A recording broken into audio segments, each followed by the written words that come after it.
नमस्कार दोस्तों। आज की क्लास में आप सभी का स्वागत है। दोस्तों, हम प्रश्नावली 1.5 के बेसिक में आज बात करेंगे पूरक समुच्चय क्या होता है। और पूरक समुच्चय को इंग्लिश में बोलते हैं कॉम्प्लीमेंट्री सेट। सबसे पहले एक प्रश्न आता है कि सर पूरक समुच्चय को प्रदर्शित किससे करते हैं।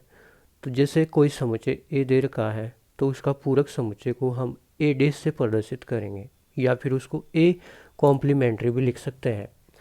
ए कोई समुच्चय है तो उसके पूरक समुच्चय को हम ए डैश से लिखेंगे, या उसको कहीं कहीं ए कॉम्प्लीमेंट्री भी लिखते हैं, लेकिन हम ए डैश ही लिखेंगे।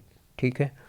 अब देखिएगा, कोई भी समुच्चय ए दे रखा है, ए डैश दे रखा है, ए डैश निकालना है हमको। तो कोई समुच्चय यू दे रखा है, यूनिवर्सल सेट, उसमें से ए को निकाल दें तो हमको ए डैश प्राप्त हो जाएगा। इसको एक एग्जाम्पल से समझाता हूँ।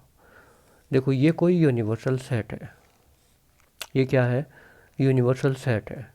और इसके अंदर एक समुच्चय दे रखा है ए। ये क्या है? एक समुच्चय है। ये एक समुच्चय है ए। ये क्या है दोस्तों? ये समुच्चय है ए। तो ए डैश क्या होगा? इस पूरे ब्रह्मांड में, इस पूरे यूनिवर्सल सेट में से अगर मैं इस ए को निकाल दूं तो जो कुछ भी दुनिया में बचा है वो इसका कॉम्प्लीमेंट्री होगा। ये क्या हो जाएगा? ए डैश हो जाएगा। ठीक है। जैसे इस एग्जाम्पल को हम एक उदाहरण से समझते हैं कि मान लीजिए मेरे पास एक कार है। तो मैं भगवान से प्रार्थना करता हूँ कि हे भगवान, मेरे पास एक बोलेरो कार तो है, लेकिन हे भगवान, मेरे पास जो कारें नहीं हैं दुनिया में जो जो कारें हैं और वो मेरे पास नहीं है, तो वो कारें मुझे दे दो। तो मेरे पास तो एक कार है, वो तो ए है, और इसके अलावा जो कारें मेरे पास नहीं है वो ए डैश है। अगर ए मेरे पास एक कार है और दुनिया में और जितनी भी कारें हैं वो सब भी मुझे मिल जाए, ए डैश भी मुझे मिल जाए, तो सब कुछ मिल जाएगा दुनिया में। और ए डैश क्या होता है दोस्तों? यूनियन होता है। देखो, ए डैश और ए आपस में अगर हम मिला दें तो हमारे पास जो यूनिवर्सल सेट है, दुनिया में सब कुछ है, वो पूरा हमको मिल जाएगा। ये बात यहाँ पे बता रहा है। अब इसको हम एक एग्जाम्पल के माध्यम से समझते हैं। जैसे मान लीजिएगा कि कोई यूनिवर्सल सेट हमको दे रखा है। यूनिवर्सल सेट का मतलब ये होता है कि इसमें सब कुछ आ गया। आगे प्रश्न में इसके अलावा हम कुछ भी नहीं लेंगे, जो कुछ भी लेना है वो इसी में से लेना है। 1 2 3 4 5 6 7 8 9 और 10। और एक समुच्चय हमारे पास में ए है और उसमें अवयव हैं 4 5 6 7 8। तो हमसे पूछा गया है कि सर आप ए डैश बताइएगा। ए डैश क्या होगा? ए डैश क्या होगा दोस्तों? ए को छोड़ करके, ए को छोड़ करके जो कुछ भी दुनिया में बचा है, जो कुछ भी यू में बचा है, वो ए डैश होगा। तो देखो, 4 को काट दो, 5 है इसमें तो 5 को काट दो, 6 है तो 6 को काट दो, 7 है 7 को काट दो, 8 है 8 को काट दो। अब इसको छोड़ करके जो कुछ भी इसमें बचा है वो क्या होगा? ए डैश होगा। 1 2 3 9 10। अब आपको अच्छे से समझ में आ गया होगा। अगर हम बात करें दोस्तों कि ए डैश का डैश, एक प्रश्न हमसे ये पूछते हैं कि ए डैश का डैश क्या होता है। तो इसको आपको ध्यान में रखना है कि ए डैश का डैश बराबर ए ही होता है। और इसको अगर आप समझना चाहो तो एक एग्जाम्पल ले लेता हूँ छोटा सा। यदि ए बराबर यू बराबर 1 2 3 4 है और ए बराबर 1 2 है, तो ए डैश क्या होगा दोस्तों?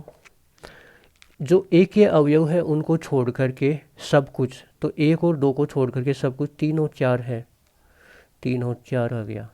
अब इसका भी डैश लगाएंगे दोबारा से, तो ए डैश का भी डैश लगाएंगे, तो ए डैश को छोड़ करके जो कुछ बचा है वो सब कुछ। तो इसमें ए डैश 3 और 4 है, इसको छोड़ करके क्या बचा? 1 और 2। और दोस्तों 1 और 2 क्या है? ये तो ए के बराबर ही है। तो ए डैश का डैश बराबर क्या होता है? ए होता है। और यही बताया हमने कि ए डैश के ब्रैकेट लगा करके ऊपर फिर से डैश लगा दें तो वो ए के बराबर ही होता है। ठीक है। अगला एक उदाहरण हमको दे रखा है, इसी पूरक समुच्चय से संबंधित बातें हैं। तो देखिएगा क्या है ये।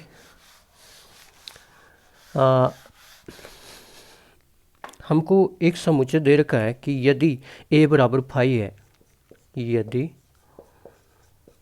a कोई समुच्चय है वो फाइव है यानी खाली समुच्चय है, तो a डैश क्या होगा, तो a डैश क्या होगा, ये पूछा है दोस्तों। तो हम क्या करेंगे दोस्तों, a डैश बराबर क्या होता है, a डैश बराबर u माइनस का a होता है।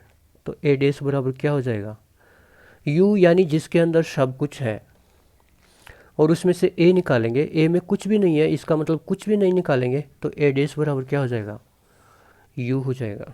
a डैश बराबर क्या हो जाएगा दोस्तों, u हो जाएगा। अब दूसरा प्रश्न हमसे अगर ऐसे पूछ ले कि यदि a बराबर u है, यदि a बराबर u है तो a डैश बराबर क्या होगा। देखो मित्रों, अगर हमको a डैश निकालना है तो इसका सूत्र होता है u में से a निकाल दो। अब a डैश हम निकालेंगे u, और u में से a निकालेंगे, और a बराबर यहाँ पे u है, पूरा का पूरा ही है, तो a की जगह u लिख देंगे। तो दोस्तों जो दुनिया में है उसको पूरा है, उसमें से पूरा ही माइनस कर देंगे तो क्या बचेगा, कुछ नहीं बचेगा, तो फाइव बच जाएगा। तो a डैश बराबर क्या आएगा, फाइव आएगा। तो ये बात है, ठीक है। अब इसके बाद में आपको एक छोटा सा एग्जांपल और बता देता हूँ मैं दोस्तों कि कॉम्प्लीमेंट्री सेट क्या होता है, पूरक समुच्चय क्या होता है। जैसे एग्जांपल के तौर पे मेरे पास एक यूनिवर्सल सेट दे रखा है 8, 9, 10, 11, 12, 13, 14 और 15। एक समुच्चय मेरे को दे रखा है A और इसमें दे रखा है 8, 10, 13 और 15, और हमसे पूछा है कि A डैश निकालो। तो हम क्या करते हैं, ये कहता है समुच्चय कि हे भगवान, मेरे पास 8, 10, 13, 15 तो हैं, लेकिन मेरे पास जो नहीं है वो मुझको दे दो। तो 8, 10, 13, 15 को छोड़ करके जो मेरे पास नहीं है वो दे दो मेरे को। तो 8, 10, 13 और 15 ये तो मेरे पास है, तो इसको छोड़ करके जो कुछ भी है वो A डैश के अंदर आता है। इसको छोड़ करके जो कुछ भी है वो A डैश के अंदर आता है। तो A डैश में क्या आ जाएगा, 9, 11, 12 और 14। अब ध्यान रखना है, ये समझाने के लिए मैंने काटा है, आपको इनको काटना नहीं है, केवल देख करके ही लिखना है। तो ये था अपना पूरक समुच्चय कॉम्प्लीमेंट्री सेट। अब इसके ऊपर आधारित एग्जाम्पल्स और प्रश्न करेंगे। आज की क्लास में इतना ही। धन्यवाद। जय हिंद, जय भारत।